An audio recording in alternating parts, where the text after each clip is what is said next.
Hello everyone, welcome to Sneha's world. అందరూ బాగున్నారు కదా? నేను కూడా బాగున్నానండి. ఈరోజు శివరాత్రి స్పెషల్ చిలకడ దుంప బొబ్బట్లు చేయబోతున్నాను.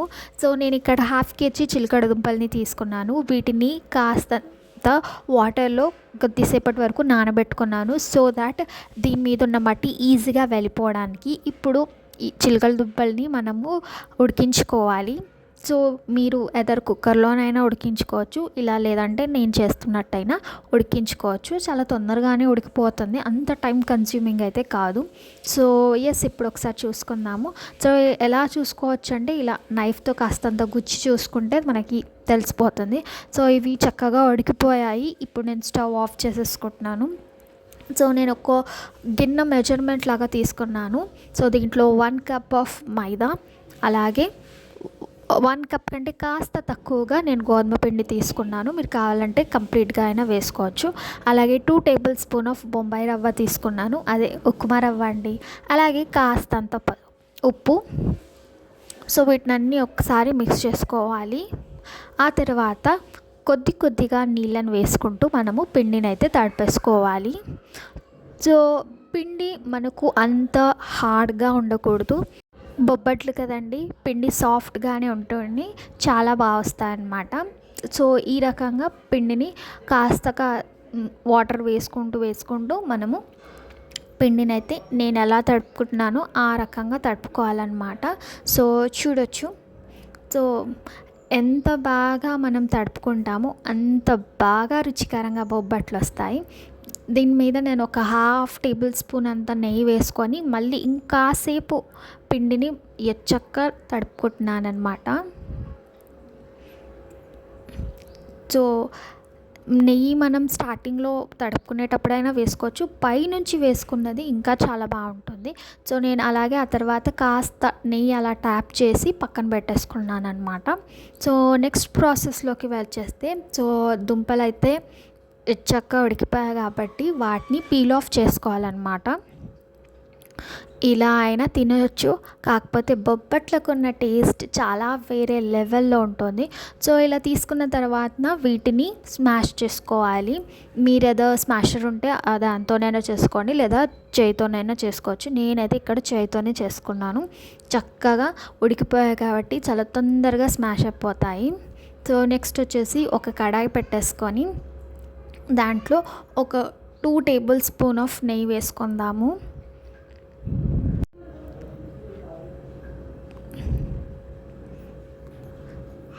ఏదైనా స్వీట్ కానివ్వండి, దాంట్లో నెయ్యి ఉంటేనే చాలా బాగుంటుంది. సో అలా నేను 2 టేబుల్ స్పూన్ నెయ్యి వేసుకొని ఆ తర్వాత మనం ముందుగా స్మాష్ చేసి పెట్టుకున్న చిలకడ దుంపల్ని వేసుకోవాలన్నమాట. సో దట్ నెయ్యిలో ఎచ్చక్క మనం ఉడికించుకున్నాం అనుకోండి, మిక్స్ చేసుకుంటే దాంట్లో ఉన్న పచ్చివాసన పోయి నెయ్యి ఫ్లేవర్ అనేది చాలా బాగా ఎన్హాన్స్ అవుతుంది అన్నమాట. సో ఎచ్చక్క మిక్స్ చేసుకోవడమే దీన్ని. ఇంకా కాకపోతే కాస్త మిక్స్ చేస్తూ ఉండండి, లేదంటే మాడిపోయే ఛాన్సెస్ ఉన్నాయి. సో నేను ఇంకాస్త నెయ్యి కూడా వేసుకొని మళ్ళీ ఒకసారి మిక్స్ చేసుకున్నాను అన్నమాట. సో ఎక్కువసేపు మనం మిక్స్ చేయకుండా పెట్టుకుంటే మాత్రం కాలిపోయే అవకాశం ఉంటుంది, మాడిపోతుంటుంది. సో మిక్స్ చేసుకుంటూ ఉంటేనే బెటర్. సో ఇప్పుడు దీంట్లో నేను ఒక 3 టేబుల్ స్పూన్ ఆఫ్ షుగర్ వేసుకున్నాను. యాక్చువల్లీ చిలకడ దుంపలు అనేవి ఆల్రెడీ స్వీట్గా ఉంటాయి, బట్ మనం పిండిలో పెట్టి మనం బొబ్బట్లు చేస్తున్నాం కాబట్టి అంత స్వీట్గా ఉండకూడదు అనేసి నేను కాస్తంత వేసుకున్నాను. And finally the main ingredient అనమాట, సోంపు పౌడర్. సోంపు ఫ్లేవర్ చాలా బాగుంటుంది. సో ఇలాచీ అయినా వేసుకోవచ్చు, బట్ ఇలాచీ కాకుండా నేను ఇక్కడ సోంపు పెట్టుకున్నాను. ఆ తర్వాత మనం మిశ్రమాన్ని చల్లారనించుకోవాలి. చల్లారిన తర్వాత ఈ రకంగా చిన్న బాల్ సైజ్ లాగా నేను చేస్తున్నట్టు ఇలాగా చేసి రెడీ పెట్టుకోవాలి. సో నేనైతే ఈ రకంగా అన్నీ ఇలా రౌండ్గా చేసేసుకొని పెట్టుకున్నాను. సో మీరు ఇలాంటి కవర్ అయినా లేదా బటర్ పేపర్ కవర్ అయినా పెట్టుకోవచ్చు. సో నేనైతే ఇక్కడ మ్యాగీ మసాలా కవర్ పెట్టుకున్నాను. సో ఇప్పుడు మనం పిండిని చిన్న క్వాంటిటీలో తీసుకొని మనం బొబ్బట్లు చేసుకుందాము. సో ఎస్, ఈ రకంగా మనం చేసేసుకొని ఆ తర్వాత నేను కాస్త ఆ కవర్కి కూడా నెయ్యి పెట్టుకుంటున్నాను. సో ఇలా హ్యాండ్తోనే మనం ఇలా ప్రెస్ చేసుకుంటూ మనము బొబ్బట్లు అనేవి చేసుకోవాలి. చేతికి నెయ్యి పెట్టుకుంటే చాలా ఈజీగా, మనం మైదా వేసాం కాబట్టి అది సాగుతూ పెద్దగా అవుతూ ఉంటుందన్నమాట. సో ఇలా నేను చూపిస్తున్న విధంగా అయితే మీరు చేసుకుంటే చాలా ఈజీగా అయిపోతుంది. నేను ఇది అయిపోయిన తర్వాత ఇంకొకటి ఇంకో విధానంలో కూడా చేసి చూపిస్తాను. సో ఇలా చేసుకున్న తర్వాత మనము సేమ్ నేను చూపిస్తున్న విధంగా చేతికి వేళ్ళకి నెయ్యి పెట్టేసుకొని ఈ రకంగా ప్రెస్ చేసుకుంటూ మనము బొబ్బట్లు అనేవి చేసుకోవాలి. చాలా ఈజీ అండి. ఎవరికైతే బొబ్బట్లు చేసే అలవాటు ఉంటుంది వాళ్ళైతే ఇంకా ఈజీగా చేయొచ్చు. ఆరల్స్ కొత్తగా చేసే వాళ్ళకు కూడా ఇది చాలా ఈజీగా చేసుకోవచ్చు. ఇదే కాకుండా నేను ఇంకో మెథడ్ కూడా, అంటే చేతితో ఇలా ప్రెస్ చేయడం కాకుండా ఇంకో మెథడ్లో కూడా చూపిస్తాను. సో ప్యాన్కి కాస్తంత నీరు రాసేసుకొని ఈ రకంగా మనం బొబ్బట్టు వేసుకోవాలి. స్టవ్ అనేవి ఆన్లో పెట్టుకోండి, అంటే ఎక్కువ మంట మీద అయితే చాలా తొందరగా మనకు ఫ్రై కూడా అయిపోతుంది అండ్ చక్కగా ఫ్రై కూడా అవుతుంది. సో ఈ రకంగా ఎడ్జెస్ని కూడా చూసుకుంటూ ఫ్రై చేసుకోవాలి. సో నేనైతే కంప్లీట్గా నెయ్యితోనే ఫ్రై చేసుకున్నాను. ఆహా, ఏ చక్క అరోమా వస్తుందంటే ఇంకా నేను చెప్పలేను అనమాట. సో ఎడ్జెస్ కూడా చక్కగా ఎచ్చేటట్టు మనము నెయ్యి పెట్టుకుంటూ బొబ్బట్లని కాల్చుకోవాలి. సో ఎస్, రెడీ, అంతే. సో ఇది పక్కన పెట్టేసుకుందాం ఇంకా.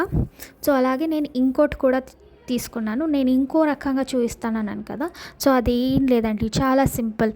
సో ఇలా చేయితో ప్రెస్ చేయడం మీకు కష్టంగా అనిపిస్తే మనం ఇలా బేలన్తో అయినా చేయొచ్చు. సో నేను ఎలా అయితే చూపిస్తున్నానో అలా మీరు చేసుకోవచ్చు. సో బేలన్ని కాస్త మనం నెయ్యి పెట్టి గ్రీస్ చేసుకుంటే అతుక్కోకుండా ఉంటుంది. సో ఆ తర్వాత మిశ్రమం పెట్టేసుకొని ఇలా క్లోజింగ్ చేసుకోవాలి. సో ఈ రకంగా ఎందుకు చూపిస్తున్నానంటే ఎవరైతే ఫస్ట్ టైం చేస్తున్నారో వాళ్ళకు ఈ ప్రొసీజర్ అనేది చాలా ఈజీగా అర్థమవుద్ది అండ్ ఈజీగా చేయగలుగుతారు. సో ఈ రకంగా ఇలా చేసుకొని పైన వచ్చే ఎక్స్ట్రా పిండి ఏదైతే ఉంటుందో అది మనం తీసేయడమే. అంతే, సింపుల్ కదా. సో నెయ్యి అంతా మనం పిండిని పట్టించి ఇలా చేతితోనే కాస్త మనం వెడల్పు చేసుకుంటే లోపల ఉన్న మిశ్రమం ఈచ్ ఎడ్జెస్ వరకు వెళ్తుంది. సో నేను చెప్పాను కదా, నెయ్యితో గ్రీస్ చేసుకున్నాను బేలన్ని. ఈ రకంగా మనం దాన్ని తిప్పే కాకుండా ఆ పేపర్ని తిప్పుకుంటూ చేస్తే రౌండ్గా కూడా వచ్చేస్తుంది అనమాట. ఆహా, ఎన్ని సింపుల్ ఐడియాస్ చెప్తున్నానండి నేను. సో ఎస్, మీరు చూడొచ్చు వెనకాల కూడా ఏం మిశ్రమం బయటికి రాకుండా నేను చక్కగా ఇక్కడ రెడీ చేసుకున్నాను. సో యా, ప్యాన్కి మళ్ళీ ఒకసారి నెయ్యి వేసి హై ఫ్లేమ్లో పెట్టేసుకొని ఈ రకంగా మనము బొబ్బట్లని కాల్చుకోవడమే. సో ఎడ్జెస్ని కూడా కాల్చుకుంటే మిడిల్లోనే కాకుండా ఈవెన్గా అన్ని వైపులా కాల్చి బొబ్బట్లు చాలా బాగుంటాయి అన్నమాట. సో మీరు చూడొచ్చు బొబ్బట్లు పొంగుతున్నాయి అన్నమాట చక్కగా. అండ్ ఇంకా అరోమా అయితే నేను చెప్పక్కర్లేదు. సో ఎస్, కంప్లీట్గా ఎలా చేసుకున్నాను. సో అన్నీ అయితే నేను రెడీ చేసుకున్నాను. ఒక చిట్టి బొబ్బట్టు కూడా చేసేసుకున్నాను. సో టేస్టింగ్ టైం అన్నమాట. ఈ బొబ్బట్లు ఇలానే తినొచ్చు ఈజీగా, ఏమీ లేకుండా ఇలాగే తినొచ్చు. ఆరల్స్ ఇలా నెయ్యి వేసుకొని తింటే మాత్రం టేస్టే వేరప్ప.